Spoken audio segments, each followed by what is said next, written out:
And as always, thanks for stopping into the Winklerverse. Ty Windish is here. Ty, one of our favorite guests, although it's been too long. Ty, how are you? I'm doing well, Bart. I'm glad to be back in the Winklerverse as always, and appreciate you having me back. And I am too stingy with the guest invites to my podcast, so I cannot feign insult ever because Rohan and I don't do a good job of having people on. So no worries, my man. You're still out friending me in the media biz at this point. Well, I think sure. That's good. Um, we have a lot going on. We've got the Brewers, Packers are Mhm. starting. So I thought this is a perfect time to talk Milwaukee Bucks. But it's been an interesting offseason, to say the least. And I think this was an offseason. I don't know if you caught wind of me complaining about this, but there was one night where I got off. This was a month ago. So free agency's done. Trades are basically done.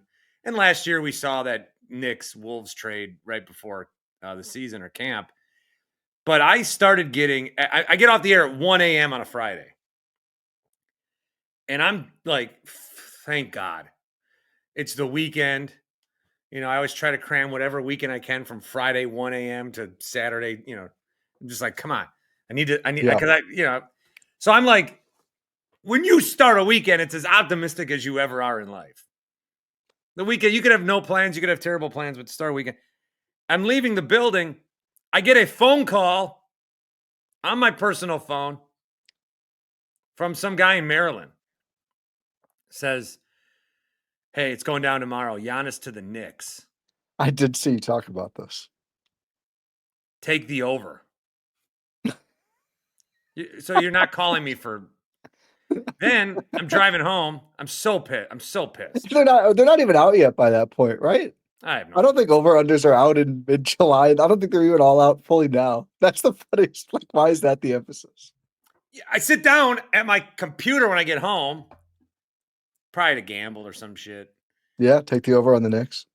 I meant like slots. I got a Oh yeah, problem. yeah, yeah. And Nice. then I get an email from a different guy. Oh yeah, Giannis, it's going down.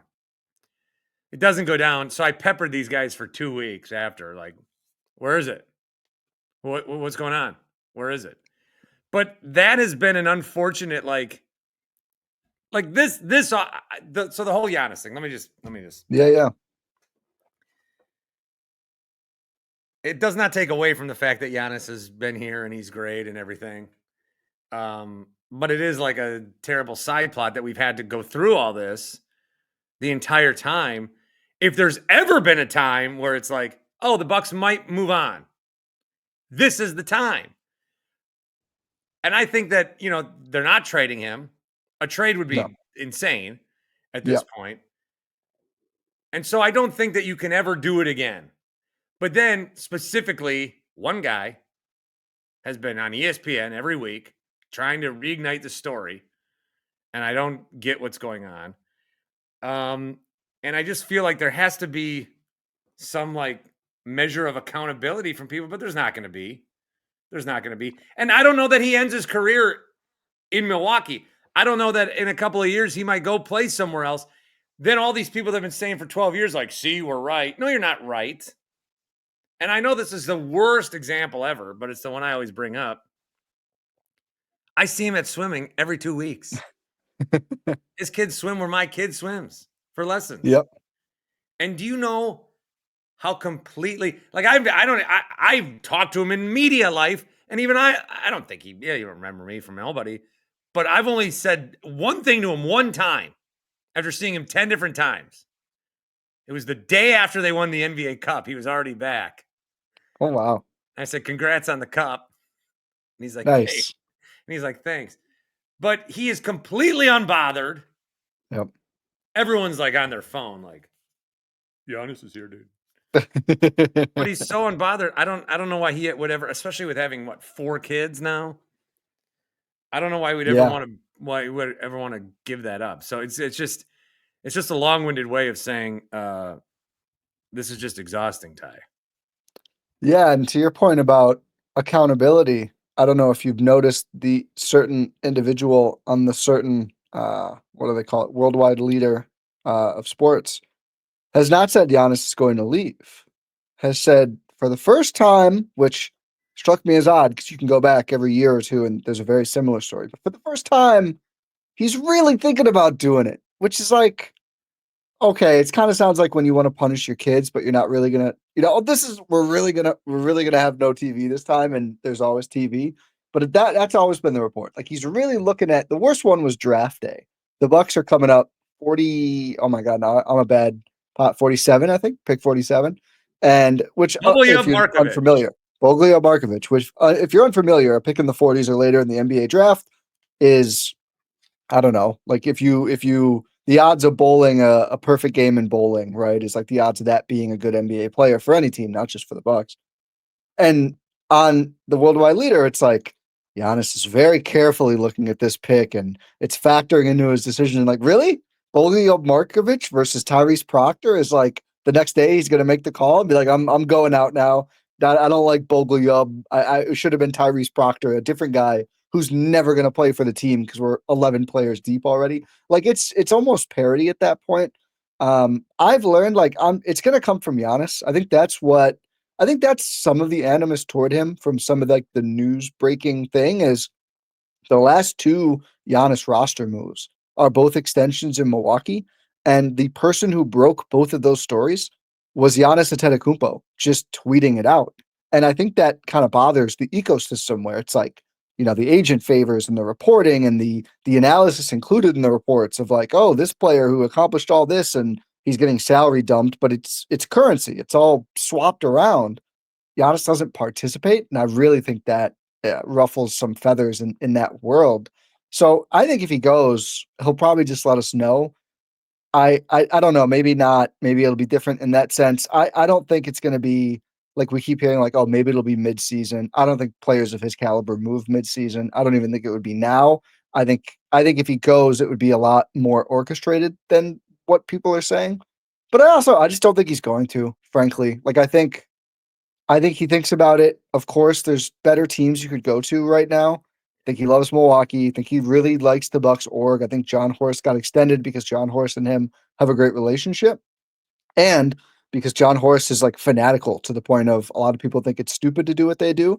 But he's like, we have Giannis. We're just going to try to win every year. We're not going to take a gap year. The guy's 30. He's the best player in the world. Like, we're just going to go win. And I think that really speaks to Giannis. We could look around the league and a lot of front offices with really great players don't do that. And I think, and lastly, the Dame thing, right? Of like the grass is now a screener and Dame is Yeah. just like going to go back now. Like, I think that is a factor too. To your point about the fame, did you catch him on the Kai Cenat stream at all? He goes on the biggest streamer in the world's stream with him in the streets of Greece, of all places. And Yeah, so was many of it, these. I get Kai Sanat confused with I Show Oh, it Speed. was I Show Speed. My bad. Sorry. It was I Oh, Show look at Speed. I got me. this wrong on our pod too. Yeah, you nailed it. But so many people go up to Only him like because I these Show kids. Speed was in the Royal Rumble. There you go. That's right. He was. So I think he is now the biggest. So sorry to cuss not number two or whatever. But Giannis was like freaked out. Like, why are all these people here? And he's telling them like people like this guy tore my hair out and everything. And Giannis is like, what the hell? And bails early. And after he told his wife earlier, like, I'm gonna be a streamer. I think Giannis is not gonna be a streamer. I think Giannis is kind of like, I don't mind Milwaukee and just going around Greece by myself, actually. Like I think it's true. He does not like the big market feel at all. I want to touch on something with Horst and what you said, but a quick like, why didn't Giannis and Dame work? Mm, Remember when we got him and it was like yeah. the potential of what it could be really didn't even come close. And the best that Dame's looked here was probably the first half of a playoff game where Giannis didn't play. What happened?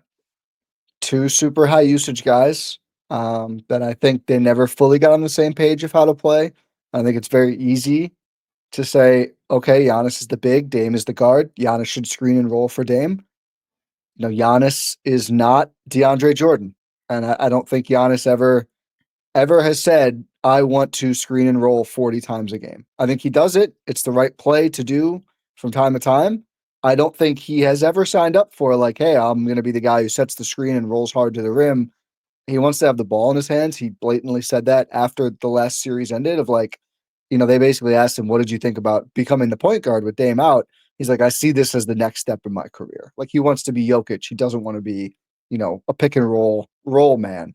I think that was the issue, but I think the real reason it didn't work, they didn't play in the playoffs together. I think they would have figured it out and they would have been Yeah. really good and really hard to stop. They'd never had a real shot. They had what? Less than one game or one game and like a quarter, I think. And Dame was hobbled for that one game. So I maybe it would have worked after all, but I think as great as it seemed like to be a fit, I think people underestimate that Giannis is not really interested in just like totally playing off someone else.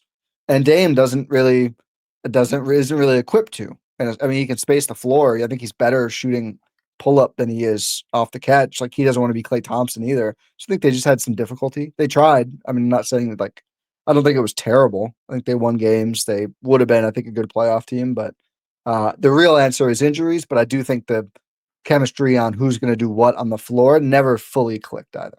Oh, it's so weird with the Bucks. Like, since they won the title, which was great. That was good. Since they won the title, they've made a lot of moves.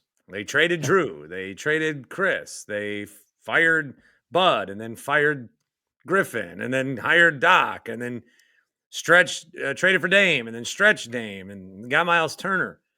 But we don't even know what we're reacting to because every playoff there was an injury. Yep. So obviously 4 years later, if you've still got Brooke and Drew and Middleton and like that's way too old. You're gonna have to, but you don't really know what would have happened. So they keep making all these moves, and then they go ahead. And this is back to what you're saying about Horst. Like there are some situations where you should think forward building. I think one of the successful things about the Brewers, even though we hate it and it'll probably end like it always does, but it's fun right now, is that they're trying to compete. And every move they're trying to make is we want to compete right now, but we don't want to sacrifice 3 years from now. With the Bucks, we don't know what's going to happen. I think it's foolish to ever kind of prepare. Like, I don't know, this is bigger world stuff, but 10 years, what's stuff going to look like in 10 years? AI is going to be enslaving us all, whatever. Yeah. But if you've got more micro, if you've got Giannis Antetokounmpo, and this guy is like, you're never going to have a guy like this in Milwaukee again. Give it 50 years, right? That's what it took last time. Yeah. In 50 years, we might have a similar player. 50 years later, Giannis. You have to do everything. Like, oh, well, they're going to have Dame on the books in 5 years for $20 million. You think I care about that? No, I don't. They're going to be bad that season no matter what. I will tell you that much. I feel pretty strongly. Maybe Giannis at 35 is still good enough, but, I think this is the window. And that's what a lot of the analysis misses of like, why would they ever plan for 2029 when they already have some picks out the door? But to your point, this isn't baseball. You can't just be like the plucky. So why are people so stupid? Group. Why are people so? Because they don't want to like what the Bucks and they're like, Myles Turner, that's a bad move in 2030. Who cares? Because nobody likes the Bucks. Nobody watches the Bucks. I know why. That's why. Sucks. That's why. Yeah. Brewers. That's too. it. That's really it. Crap. Yeah. Stupid. But the Turner move, Ty, the Turner move. I mean, you at one hand, you're like, okay, Giannis needs to play with Dame. And then you go, no, actually, it'd be better if he played with a guy like Myles Turner. That was shocking that this all went down. How do you see it on the court? How do you see this, fitting now? I'm really excited to the point about it being shocking. I actually, and the person had to remind me, and they were very gracious. I don't remember who it was, but somebody who follows me on Twitter, like, I don't know, a month before the offseason, just randomly like, do you think the Bucks could stretch Dame and then open up cap space? And I was like, didn't even look into the mechanics. And I'm just like, Yeah, I don't think they would do that. I mean, that's pretty crazy. I can't. They'd have the mid level anyway. So I don't. I think cute idea, but no. And then they do it, and the guy's like, "Hey, I guess this ended up happening." And I was like, "Shout out to you, man. That's an incredible pull. Maybe that's the super nerd that apparently helped the Bucks figure it out too." But Maybe it was a guy with the Bucks, and he was just floating the idea. seriously, yeah, it's just like soft launch it. Um, I was shocked. I was in a work call and all the news came out during it. So I'm going back through in reverse chronological order. So the first thing I see is like Bucks agree to multi-year deal with Myles Turner. I'm like, what? And then go down one, and it's like Lillard's wave and stretch will cost this per year. And I was like, oh my God. And I'm like gathering myself. I get on with Rohan. We do a really quick emergency pod, just going like, what just happened? Um, I think for Turner in specific, I think it's a great fit.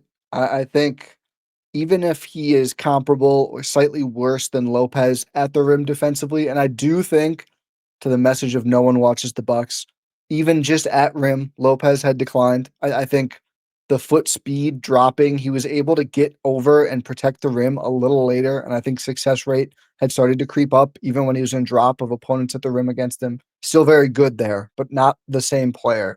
And he was having a pretty substantial negative effect on the team in terms of just the speed, the athleticism gap the Bucks were giving up to teams, how you're kind of forced to play one style with him, the weakness in transition.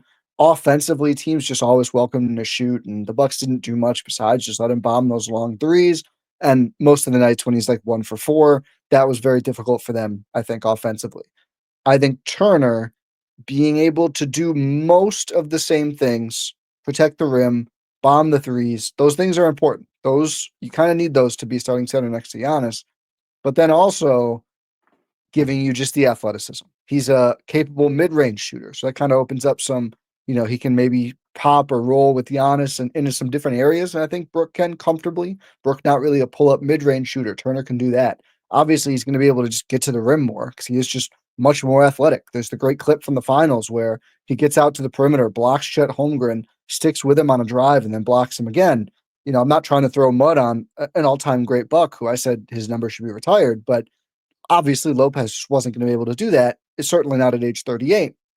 And I think what I really like about him being the premier guy that they have at the moment with Giannis is it leans you into more of a defensive identity while you still have that offensive floor spacing. And I think that's how Giannis wants to play. It always felt like when he would talk, especially in the Griffin era, and they'd win like, 128 to 121, he was always a little disgusted of like oh great, we outscored them, but we couldn't get stops. I don't think Giannis enjoys winning that way. I think he wants to win the way they won in 21, the way they won under Bud of like, all right, we only got 105, but they had 89. We were able to get stops. I think they're going to be able to get stops. They don't have the Drew Holiday out there. I'm really high on Rollins, but I'm not putting him in that ballpark at the moment. But I think their back line is going to be so suffocating and they don't have clear weak links on the perimeter. I think they're really going to be a force defensively. And I'm very excited to get back to that for this Bucks team. The roster has been filled out with. I mean, I'm stunned. Gary Trent was like, "Yeah, I'll come back again for no money." Well, that's Adam Silver, don't listen. That's a little, hey, we got your early bird next year. 450 could be on the table. We'll see what happens. So I like that. And then a bunch of guys are like, "Oh yeah, Gary Harris. Oh yeah, Cole Anthony." Um, you're a big Amir Coffee guy, is that right? Yeah. Yeah, I like Amir Coffee. Not even if it like on a camp deal. That's the thing. They get crazy value. I mean, everyone Yeah. here's the conversation about the Bucks is stupid to do the Dame thing. They didn't replace Dame. They barely replaced Brook, which I'd simply disagree, but we can move on. They have no proven players, which I don't think is true. I think up and down the rotation, it's a lot of pretty good players. And then they'll like, oh, they can't draft. Their draft is horrible. They use like 2 firsts every 5 years, but still, and it's fair. They have not drafted well, but you can't overlook the wins they've had on the margins, like bringing in a Trent they bring in a starting shooting guard every year for no real resources. And that player goes and gets paid more and plays worse somewhere else. And they're just like, yeah, we have another one. They got Grayson Allen And for like gamble Sam Merrill. potentially. What'd you say? And And potentially gamble. gambles, yeah. Yeah. Should have stuck to the slots like you. Maybe you should place a call there and maybe we can change some habits. But Malik Beasley got more. Grayson Allen got way more in Phoenix. And people said the Bucks extended him. They said that was an overpay for like $8 million. But I digress. They win around the margins at a very high level. I think their point guard room is going to surprise people, and I think like again, Amir Coffey was on people's list as like this is a good unrestricted free agent. Like should go get a little bit. I mean, no one. It's always good until they're with the Bucks. Then it's like, what the Yeah, hell are you doing? now it's like no one needs him. But not a great defender, but he can shoot it. And they're just like, we're just gonna have Giannis, a floor spacing big, a bunch of shooters, and then like one guy who can kind of be a second point guard and slash. And I think it's a good plan. I think they're gonna be pretty good next year. So the East is wide open. Cavs, Knicks. Yep. I'm high on the Pistons. Yeah, a lot of people are. I like Cade a lot. I'm just like, who's it's a big bet on Jaden Ivey. The fact that they didn't do much this summer, which is fine, but we'll see. When they were bad 2 years ago, I called them as a playoff team the next year. I said, that's a good Nice. team. I didn't bet any money on it because every time I have real predictions, I never do anything with them. But the Celtics are hurt and the Yeah. Pacers, of course. And it's almost like, at least for the East right now, not the West, but in the East is like, get in. There'll probably be a devastating injury to somebody, you know. Yeah. You hate to factor that in, but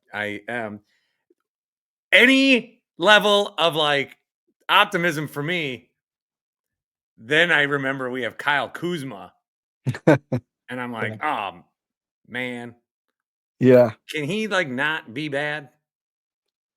Yeah, he can certainly be better. I mean, I think he shot like 4 of 11 from layup in the playoffs, which in the regular season he was actually pretty good there.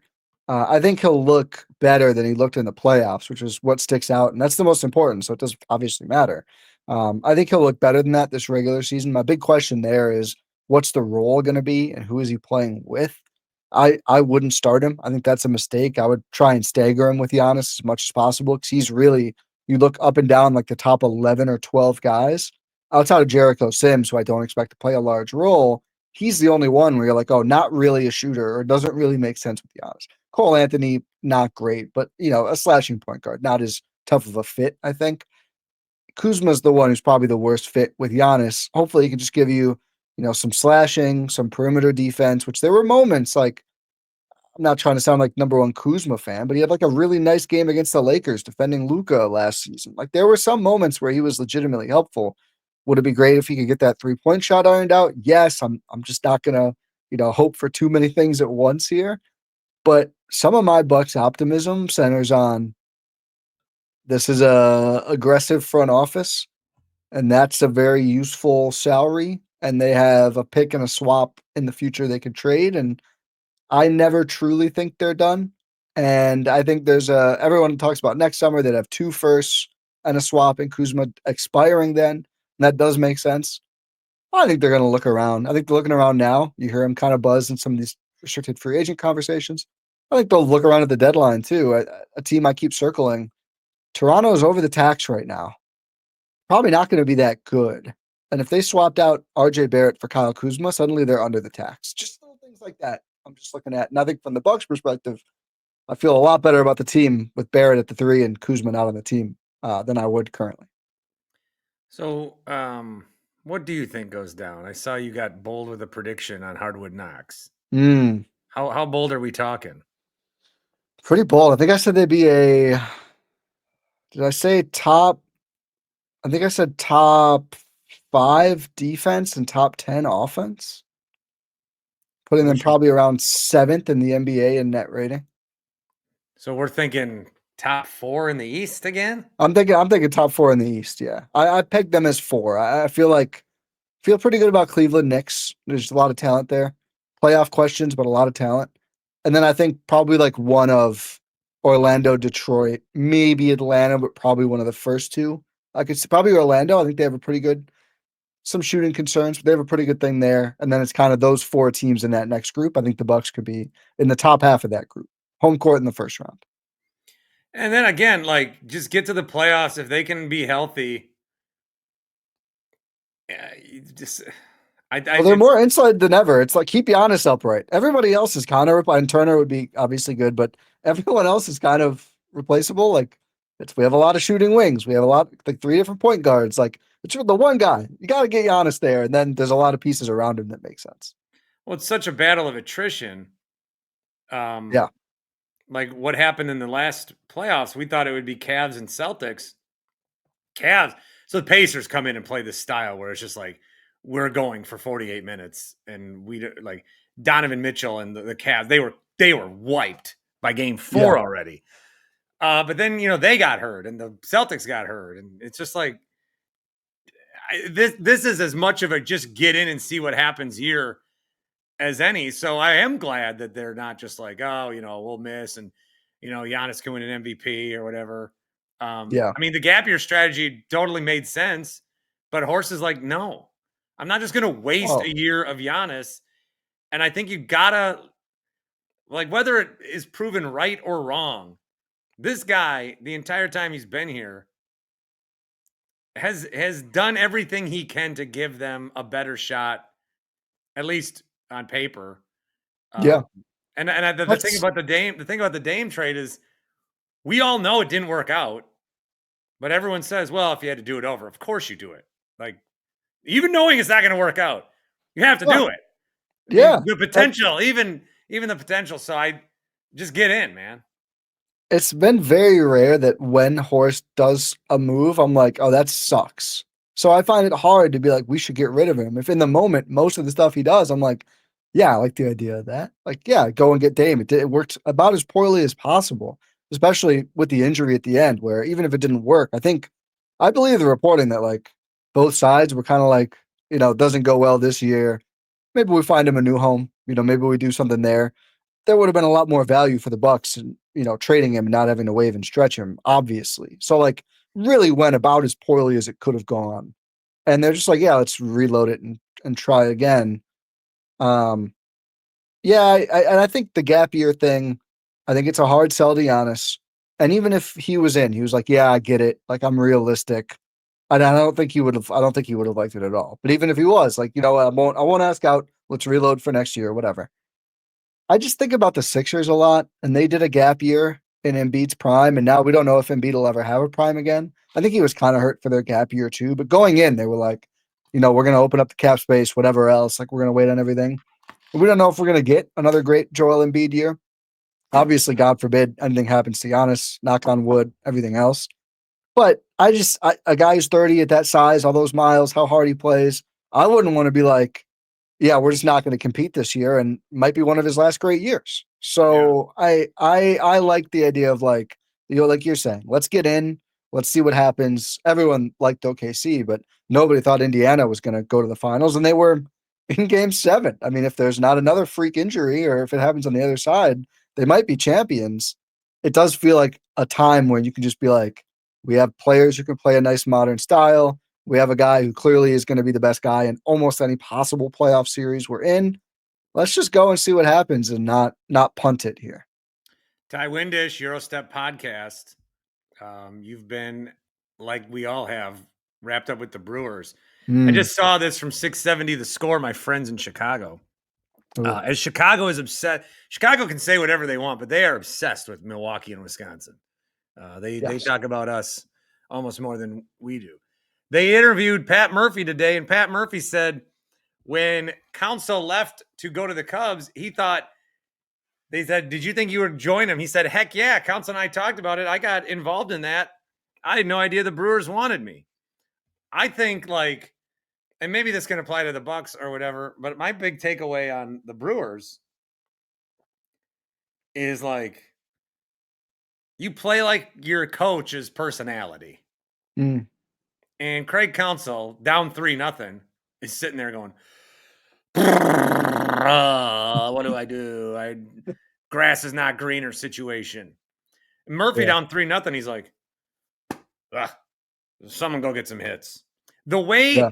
the way that they have been exploiting, even there was the game Monday, I think it was Frelick's dancing around on the bases just to like mess with the pitcher.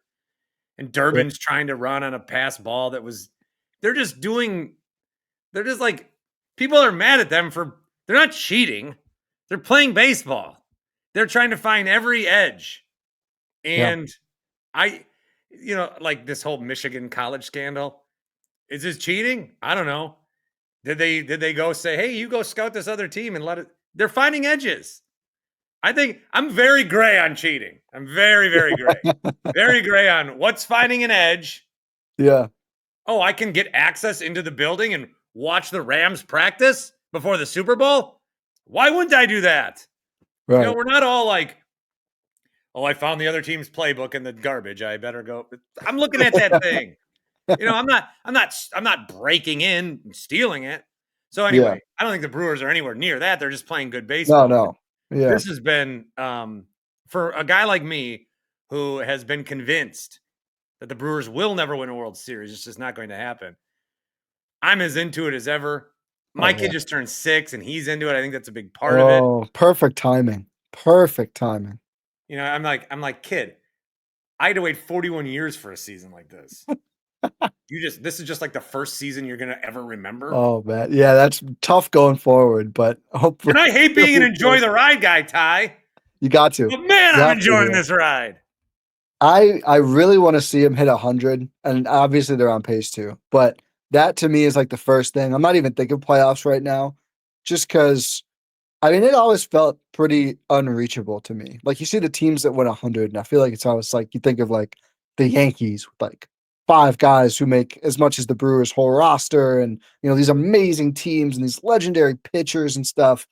Winning 100, I feel like already makes it. I don't want to totally be like, oh, it doesn't matter if it'll be terrible if they lose in like the DS or again. But that to me is already cemented as like legit best season ever in Brewers history already. Obviously, they've went farther in the playoffs before, but in terms of regular seasons, already number one. I think the way they're doing it is so awesome in that there's not one player who could be like, oh, you take that guy away and they suck, because they lose those players all the time. They've been without Churio for like some of their hottest baseball of the season. They just find a way. To your thing about Murphy, I was thinking this literally today, so I'm glad you brought it up. And I don't know if you remember the infamous, somebody in the NBA world was like, if there was a fantasy draft right now, would you take Brad Stevens first or like LeBron or whatever it was? Like, saying when he was a coach, like he gives you that much of an edge. However, though, I do wonder, like, is Murphy the most important asset for the Brewers right now? Any player, Matt Arnold, whatever. Like, I just feel like I don't know how you replace him at this point. And I know they replace everyone all the time. And This Ricky team's Leach record right would be there. reversed if they had Council's moping. It feels like that. Back there. It feels like that. Like I want the extension so bad that I would celebrate it like they won a playoff game. If right now we got the Jeff Passan, multi-year contract extension for Pat Murphy, I don't care if you skip out on every pitcher who comes to free agency, Mark A. Like, I get it. They're all going to go and be worse somewhere else. We're going to sign someone with a 19 ERA, and they're going to tell him, hey, fix your fastball, and he's going to be an incredible Brewers pitcher, and then the cycle will repeat. I'm fine. Do it forever. Let every Willy Adames walk. I need Pat Murphy on the ball club. He's the only guy I look at, and I'm like, I don't know what they do without him. I love him. The fact that Atanasio goes, yeah, am I supposed to win a World Series or provide families a summer of entertainment and passion, and then delivers on it? He did it. That bastard. All I pray is let's not do the thing before the playoffs where I don't even know if they have one right now, but if there's like Adames last year where they were just like, yeah, he's probably gone. Let's even if he is, just lie to us and not kill the whole vibe of the team, please. Because that was terrible last year. That was the worst. Everyone just sit there like, nothing we're not paying clause him. up. We don't need a clause up or whatever that was. Nothing like that. No. Pocket pancakes is good enough. So he's definitely pulling a Webbs out of his pocket in Chicago this week, right? That's got to happen. I don't know. They got some. George Webb gave him some on the ride down, I think. Yeah. Okay, so maybe it already happened. So they already had one. Yeah. Well, that would be great though if he pulled it out like 2 days later, just sitting on one, kept it wrapped. I think this is the greatest promotion of all time because, anytime the Brewers start to win 6 games, they get publicity, and everyone's so excited to go to George Webb. But other than these streaks, no one ever goes to George Webb. They're closing faster than like Kmart's. Yeah. It's People are and so pumped. the history of it is funny too. I was looking it up and the original guy was just painted on their wall for some reason. The Brewers are gonna win 13 straight. No talk of burgers. Later Yeah. his son takes it over and makes it like this burger bet thing. And it's a very weird, like very classic old Milwaukee kind of thing. But I think it's great. It might keep George Webb in business for a few more years. I get why I they're got the kind of old poster right there, George Webb. oh nice. George Webb's been getting free advertising on my podcast this whole time. I didn't even realize it.